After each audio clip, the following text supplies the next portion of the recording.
And somehow it gets even worse. The Chicago Bears, even though seemed like they played better than against the Packers, obviously, but they still lose to the Buccaneers by a score of 27-17. Obviously, we had a chance to win this game at the end, but Fields threw a pick six. Gave points to the Buccaneers. Terrible play call too, but oh my god, we have to have the conversation about Justin Fields. What's going on, guys? I'm back with another Chicago Bears post-game reaction video, which I'll be doing after every single game this year, even if we absolutely suck the entire year, which it seems like we probably are going to because we started out 0-2 now after what should have been two winnable games, but now we're facing off against the Chiefs next week, and I don't see another win on our schedule for a very long time, if ever at this point, okay? It seems like the Bears are tanking yet again because this is one of the most pathetic franchises in the NFL that seems to have now ruined the most talented quarterback prospect they have ever had.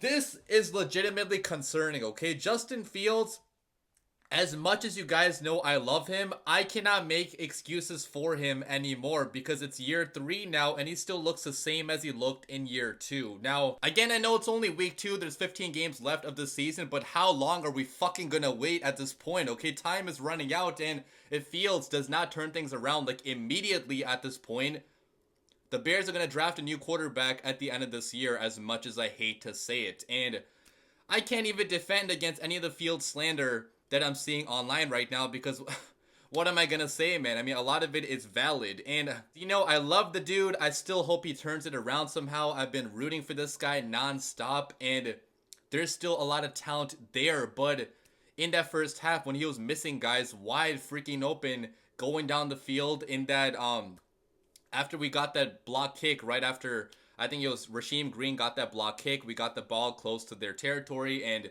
we had a chance to really step on the gas and score that touchdown to go up 14-3. And Fields missed a guy streaking wide open down the field, and he took a sack instead. Okay, the protection was completely fine on that play. So I know there have been a lot of points in his career where the protection has been terrible, the receiver play also has been terrible, but in that first half, guys, the quarterback was one of the major reasons why the offense was not having success. And again, it hurts to say that, but I really feel like the Bears have just completely ruined his development now because in college football, even in year 1 under Matt Nagy sometimes, like, he did not look like this where he was just afraid to throw the football. Like, why is he not throwing the football down the field when there's guys open? Why are you not trying to attempt that pass?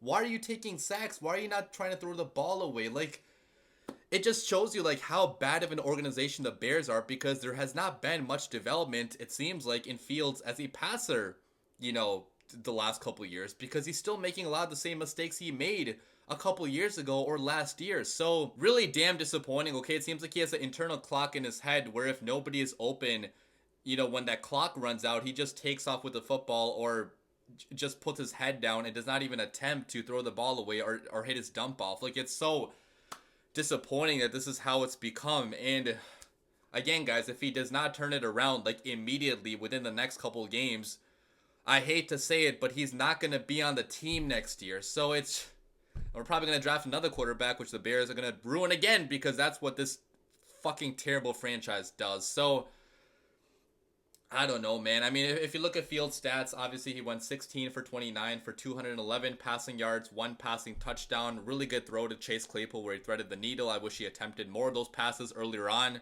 so we wouldn't be in the situation at the end of the game where we had to go down the field and score a touchdown from our own 5-yard line, backed up in our own territory, where unfortunately Fields threw another pick six like he threw last week too. This one was more of a bad play call, I feel like, where Luke Getsy was an absolute dumbass, calling back-to-back screens.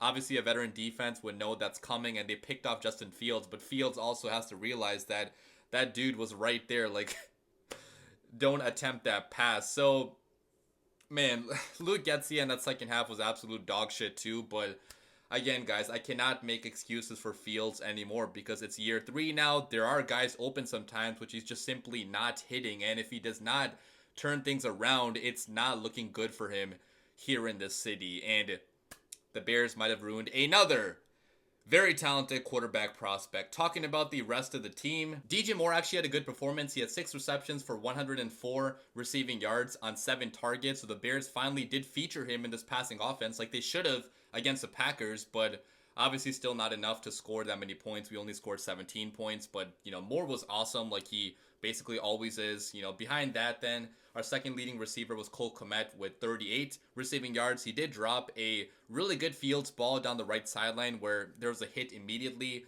on the ball. So I don't, entirely, I guess, fault him for dropping that. It was kind of a tough play to make, but I still wish he made it. But after that, we actually did get 2 back-to-back catches by Cole Kmet to kind of make up for it. So, Kmet had a few nice plays. Chase Claypool finally got involved in this offense. Still only had 36 receiving yards. Not good enough, but he did have a touchdown, which was a, nice catch by Claypool, good throw by Fields, and Mooney actually went down with an injury in this game, so I don't think he played the majority of that second half, did not have a single catch in this game. The run game looked okay. Roschon Johnson had a few really good carries, 4 carries for 32 rushing yards. Khalil Herbert also averaged 5.0 yards per carry. He had 35 rushing yards, but the run game was not as big of a factor as I thought it could be in this game because Fields also did not run at all. Okay, Luke Getsy has completely taken Justin Fields' legs away from this offense, which I don't understand why the fuck he's doing that. I know that Fields does have to grow as a passer, but completely handicapping him from a rushing perspective, I think made no sense whatsoever. So again, another situation the Bears not using their personnel correctly, because I do feel like Fields could have had a better performance in this game if we did at least open things up with his legs here and there, which we chose not to do so. So, the running backs were okay, but still only had 67 total rushing yards in this game. Not a great performance, I'd say. And then talking about the offensive line in that first half, they actually looked relatively decent at times. Obviously not perfect. Like, they're still not an elite or even great offensive line, I'd say. But in that first half, especially for missing Nate Davis and Tevin Jenkins, they did more than enough to, move the ball down the field, I felt like. But Fields just did not hit some open guys. Now, in that second half, though, they definitely faltered a lot. And Braxton Jones had a penalty. He also had a play where he got completely pushed backwards. And there was pressure allowed in that second half. So, again, not a good performance, I'd say. Not a great performance from the Bears' offensive line. But quarterback also has to help them out by getting rid of the football a little bit faster and hitting the guys on the dump-offs and down the field when they're open. And he didn't really do that in this game. So another bad performance by the offense, only scoring 17 points. Talking about the defense then, they allowed 437 yards in this game to the Tampa Bay Buccaneers. Okay, allowed them to easily go down the field, but in the red zone, I got to give them credit because they definitely held up in the red zone, had multiple red zone stops. They were obviously tired out there because it was really hot and the offense wasn't doing them any favors with keeping them off the field. The defense was on the field for a vast majority of the game because the offense cannot string together consecutive first downs and have a good, solid, long drive, okay? Just the offense did not help out the defense like that. So to allow only, 20 points basically in this game, 7 came from the pick 6, that's honestly not bad, I'd say, for how many guys we also were missing at safety, okay? Both Eddie Jackson and Jaquan Brisker missed the vast majority of this game, and we had so many young guys back there. Tyreek Stevenson, the rookie cornerback, definitely made his fair share of mistakes. He was not good in coverage throughout the vast majority of this game, allowing an easy touchdown in the end zone where he just was not, I don't know what he was doing on that play, okay? He has to be smarter there and get his head turned around and see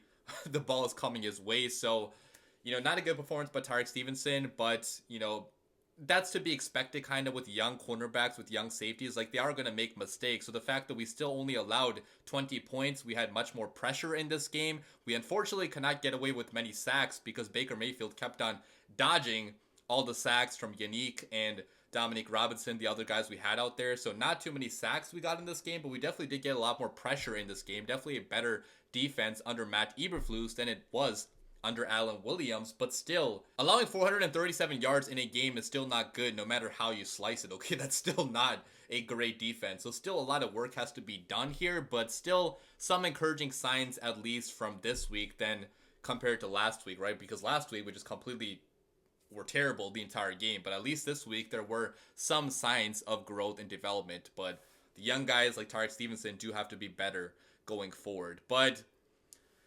That's the end of my post-game reaction, guys. Like, leave your comments down below. I know at this point, like, people are going to be calling for Tyson Bagent, which I get what you guys are doing that, but Field is still probably going to get more games this year to prove himself. And God, I really hope he does, because it's in everybody's best interest for Fields to be a great quarterback for the Chicago Bears. But if he keeps on playing like this, I just can't make excuses for him anymore. And again, as you guys know, I love the guy. I mean, I made a 7-minute long hype video for him, so you know like how excited I was for him entering this year. But the growth has to be there fast, and right now it's not there. Leave your comments down below, guys. As always, bear down.